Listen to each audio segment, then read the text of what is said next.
Hello everyone, I am Queenie P. Mabunga, a third-year student from the Santo Tomas College of Agriculture, Sciences and Technology, taking a Bachelor of Public Administration.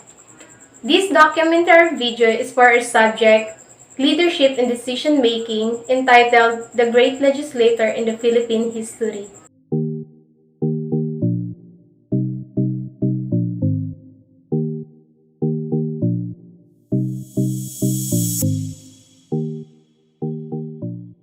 One of the examples of a great legislator is the former Senator Miriam Defensor Santiago.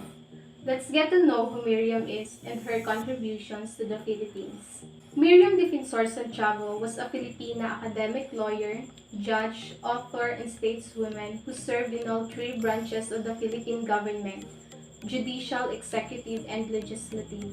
Miriam Defensor Santiago was named one of the 100 most powerful women in the world in 1997 by the Australian.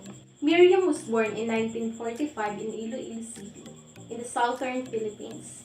Her father is Benjamin, was a district trial judge, and her mother Dintna was a college dean. She is the eldest of 7 children, most of whom she helped to send through college. Miriam's husband is Narciso Y. Santiago Jr. from Tarlac, nicknamed June. Miriam graduated valedictorian of the La Paz Elementary School and valedictorian of the Iloilo Provincial National High School, also earning a medal for all-around excellence. Miriam was high school swimming champion for the inter-province during competitions sponsored by the Red Cross.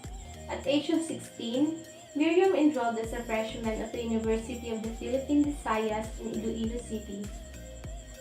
She even held a Campus Beauty title as UP ROTC Corp sponsor.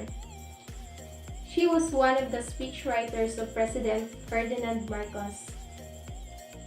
In her starting years as a lawyer, Miriam began to write law books. She also wrote 2 autobiographies, Inventing Myself and Cutting Edge: The Politics of Reform in the Philippines.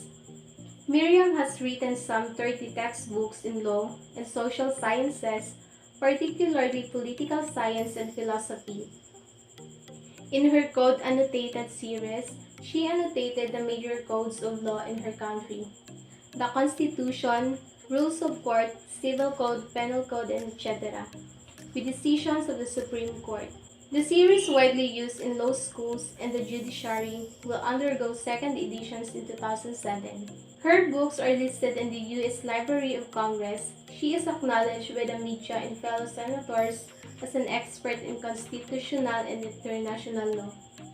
Because of Miriam's brilliance, boldness, and moral leadership, she became the United Nations officer, the most decorated trial judge, the political icon, the darling of the press, and became the national and international prominence. Miriam Defensor Santiago became globally famous with her courageous and brilliant crusade against corruption in the Philippines. As a result, at the age of 43, she was named laureate of the Asian Nobel Prize, known as the Ramon Magsaysay Award for Government Service. She was cited for bold and moral leadership in cleaning up a graft-ridden government agency. Miriam's popularity was so widespread among the youth, the yuppies, and the poor that politicians began to feel threatened. As a result, she became the subject of character assassination and black propaganda, manufactured out of the sheer lies and fabrications by highly paid public relations firms. When she became a real political threat to the traditional politicians, she was suddenly victimized in a car crash that remains unsolved up to the present. Miriam ran for President of the Philippines in 1992 and led in the canvass of nationwide votes for the first 5 days. The Philippine Congress conducts the canvass of votes in presidential elections on a random basis. The political analysts, even the global media, concluded that since Miriam had led in the canvass of votes for the first 5 days, the canvass was tantamount to a survey of the voting universe and she was a sure winner. In reporting election results, Global TV called her President-elect.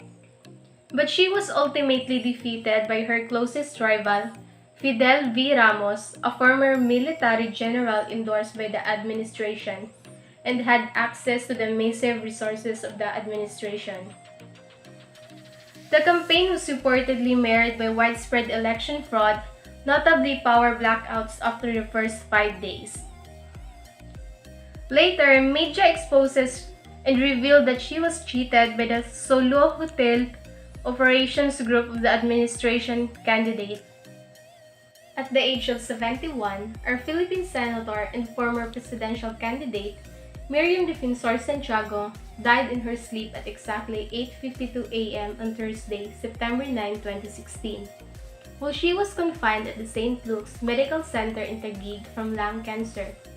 Several reports cited that Defensor Santiago died in her residence in La Vista Subdivision, Quezon City. Many people expressed their deepest sorrow over the death of the former senator.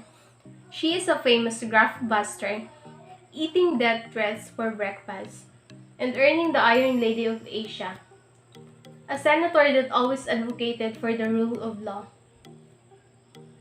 Miriam has turned into a cult figure, and fans consider her a living legend in Philippine politics. She creates a stir when she appears in shopping malls or trade exhibits, provoking fans to whip out cell phones and go on a photo and autograph frenzy. No other politician in the country, despite wealth or popularity, has received universal admiration. She evokes as a brilliant, principled politician with a wicked sense of humor. She remains feisty and controversial as she weaves her unique brand of what the media calls Miriam magic, the novel appeal to idealism in the hurly-burly world of politics in a developing country. Among the laws that Miriam Defensor Santiago authored are